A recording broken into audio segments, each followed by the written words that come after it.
Hello, Michelle Eves. I have two stories for you today, and they're both about police officers. Now, before I tell you the stories, I want to preface them by saying that I know police officers have gotten a bad rap in the last couple of years, but I want to remind you that they put their lives on the line for you and for me and for everybody you love and care about every single day. And depending on the city that they live in, it's almost every hour that they're on duty.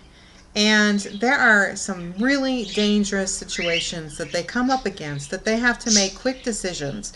Sometimes those decisions may be wrong, but their lives are also on the line, and the lives of the public around them and in the area, and the decisions that they have to make are decisions that I'm sure you don't want to have to make.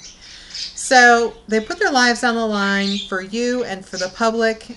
And so I just wanted to share that with you, because the last couple of years I've really felt strongly about this, and they've gotten a bad rap, and I don't think that that's right. So, anyway, the two stories I have for you, one is about a police officer in Georgia, and he was on duty on a Saturday, and within 2 hours during his duty, he saved the lives of two people. The first one, that he was responding to a call at a residence about a unconscious man. It turned out he was a 24-year-old who was having a heroin overdose, and when the officer got to the scene, he noticed the signs of the overdose and administered Narcan that reversed the overdose, and the man was able to regain consciousness and go to the emergency room. The second story, the second life he saved was that of a disabled woman who was stuck in a hospital bed in a burning room in a residence. He got a call and responded to the residence with another officer, and they both carried the woman out to safety in from a burning room.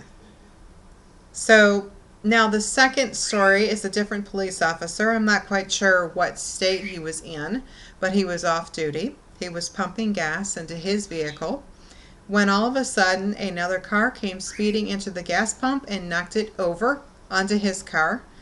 The officer was able to escape with minor injury from the pump falling on him and his vehicle. And as everything was on fire, he ran over to the other car, and the man was unresponsive, was unable to move. He was having a diabetic issue. I don't think it was diabetic coma, but it was a diabetic issue. The police officer was able to drag him out of the car by his shirt. And for good measure, before the his car was totally engulfed in flames, he was able to get into his trunk, which was on fire, and get his medical bag out of the trunk to administer to the unconscious man. So, again, I want to thank the police officers out there, and I challenge you, or I shouldn't have to challenge you, I encourage you to thank a police officer that you see as well.